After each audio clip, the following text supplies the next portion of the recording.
Olá, amados, a graça e a paz do nosso Senhor Jesus Cristo esteja sobre a tua vida.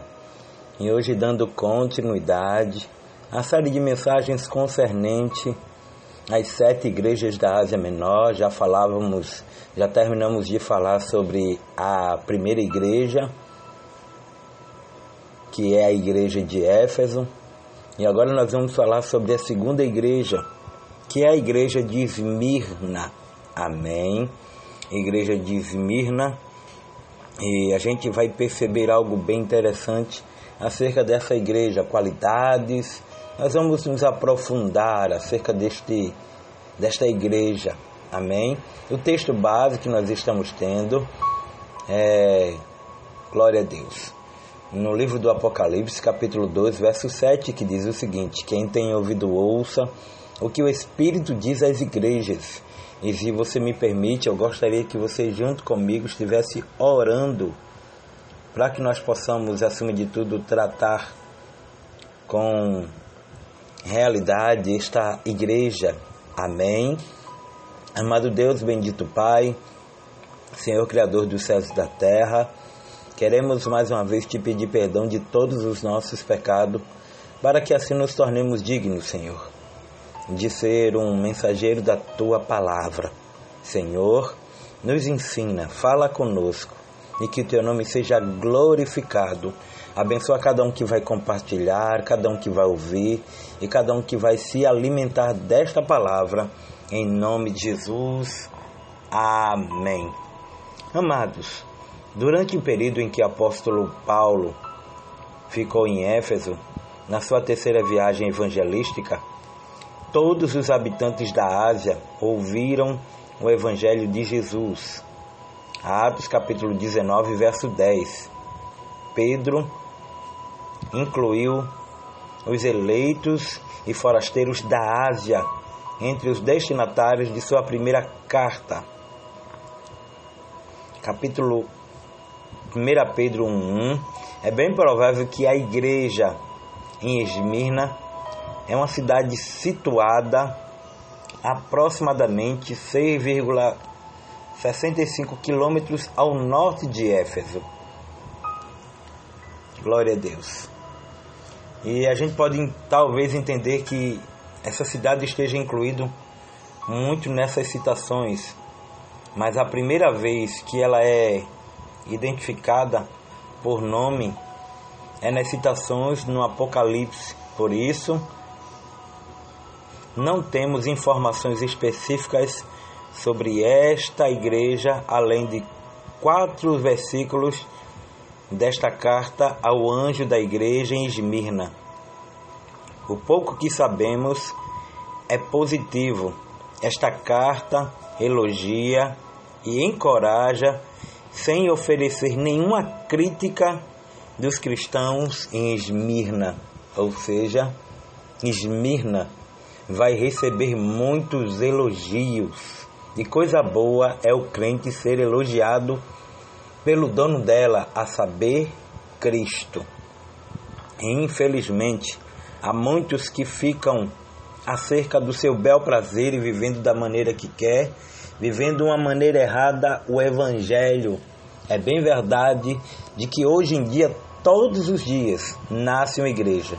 Mas o segredo de uma igreja ser ou não de Deus é que ela tem que estar baseado na palavra, vivendo um evangelho genuíno e, acima de tudo, tendo a Bíblia como sua regra de fé. Entendeu?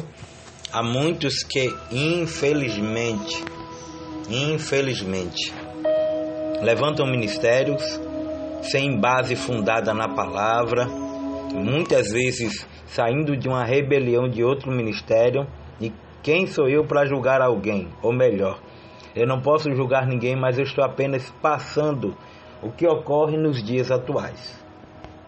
A igreja em Esmirna, hoje conhecida como Izmir, a terceira maior cidade da Turquia e segundo o mais importante porto do país, Esmirna era uma cidade antiga de uma região habitada durante milhares de anos a.C.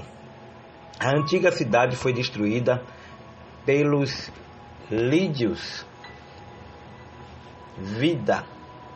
e pode ser descrita pelos lídios em 600 a.C. e reconstruída pelos gregos no final do quarto século a.C.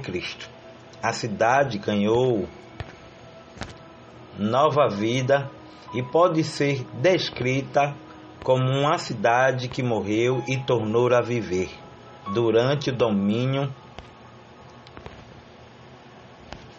glória a Deus, romano. Esmirna se tornou um centro de idolatria oficial, conhecida como guardião do templo grego de Neócoros. Foi a primeira cidade da Ásia a construir um templo para a adoração da cidade da deusa de Roma, 195 a.C. Em 26 d.C., foi escolhida como local do templo do imperador Tibério, onde foram descobertas imagens na praça principal da cidade de Poseidon, deus grego do mar, e de Deméter, deusa grega da ceifa e da terra. Nesta época do Novo Testamento, Esmirna provavelmente tinha uma população de aproximadamente 100 mil, por ser um ponto excelente, facilitando o comércio entre a Ásia e a Europa. Era uma cidade próspera. Eita, é muita informação, né? E perceba que era rodeado de idolatrias, rodeado por muitas coisas que afetavam. Mas quando o Senhor envia a carta, o Senhor diz: essas coisas diz o primeiro e o último.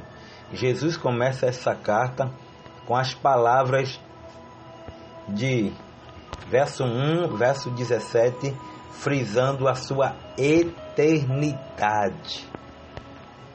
Capítulo 1, verso 17, frisando a sua eternidade. Que esteve morto e tornou a vir. Quase igual à afirmação de capítulo 1, verso 18. Essa frase destaca a vitória sobre a morte na ressurreição, ou seja, está falando do próprio Cristo. Na situação dos discípulos e de Esmirna, encarando perseguições difíceis, seria possivelmente importante lembrar da ressurreição de Jesus. O Senhor deles não fracassou, ou seja, Jesus era o Senhor de Esmirna. Jesus venceu a morte e o nome dele é glorificado. Sabe, muitos ficam à deriva de situações e esquecem do poder real que Cristo tem, que Cristo goza sobre a sua igreja. E quando a gente olha as perseguições, o momento difícil dessa igreja, a gente, sabe, remete aos dias atuais. E a gente vê muita igreja passando por períodos difíceis de perseguição, passando por situações onde as quais a gente acha que, de certo ponto, foge do controle. Porém, entretanto, nós precisamos lembrar que toda igreja que é perseguida pela investida do adversário tende a crescer. Por quê? Porque o dono dela é Cristo. A própria palavra que diz que esta é minha igreja, Jesus dizendo, e as portas do inferno não prevalecerão sobre ela. Ou seja, com isso, o que eu quero te dizer? De que se Cristo não fracassou vencendo a morte, você imagina uma igreja que agrada a Cristo. Oh glória! O Senhor da igreja não fracassou diante da morte, ele venceu. E ainda assim, sendo eles fiéis, teriam a mesma esperança. Por quê? Porque o segredo de uma igreja é ser fiel ao dono dela, a saber, Cristo.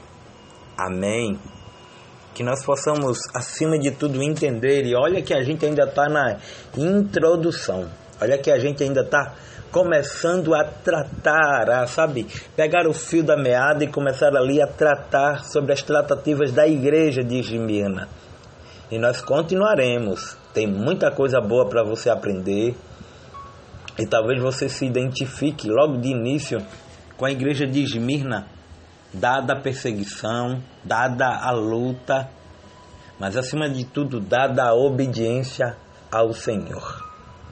O que importa não é ter, é ser. Tem gente que até tenta ter alguma coisa, mas não é. Amém? O que é que eu quero dizer com tudo isso? Que a gente não perca o foco nem a motivação em ser fiel a Deus. E talvez muitos achem que uma verdadeira igreja é uma igreja que é adornada de ouro, que tem isso, tem aquilo, mas não é. É uma igreja que é fiel, é uma igreja que vive os princípios da palavra e que ainda assim, sendo perseguido, agradam a Deus. Amém? Vamos continuar, mas antes, porém, eu quero aqui estar mandando um abraço muito especial. Um abraço muito especial para todos aqueles que sempre ouvem o Bíblia na Mão. E deixa eu estar mandando um abraço aqui ao meu amigo, o irmão Sidney de Manhuaçu, Minas Gerais. Também quero estar mandando um abraço muito especial para a irmã Quitéria de São Paulo. Glória a Deus. Deixa eu também estar mandando um abraço aqui muito especial, glória a Deus, para a irmã Nildete, seu esposo.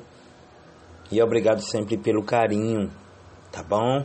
Se você deseja entrar no grupo do Cafezinho com Jesus, pastor, eu parei de receber o Cafezinho com Jesus. Anota esse número e entre em contato com o pastor Alex, diz: eu quero entrar no grupo fechado do Cafezinho com Jesus, e lá você vai receber todos os dias o Cafezinho com Jesus através do grupo privado, ok?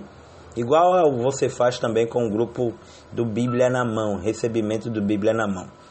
O número é o 011 9 3079 0338. 011 9 3079 0338. Você diz: pastor Alex, eu parei de receber o cafezinho, eu quero voltar a receber, tá bom? Um abraço para o meu amigo, meu líder, pastor Alex, homem de Deus, meu irmão, e onde eu tenho muita admiração e muito carinho. Saudade, meu líder, você está me devendo conversar comigo. Que Deus abençoe sua vida e seu ministério, e que Deus abençoe a todos também, em nome de Jesus. Fique na paz e até a próxima mensagem, se Deus assim permitir, dando continuidade à segunda carta para a igreja de Esmirna. Amém? Fique na paz, em nome de Jesus. Ó glória!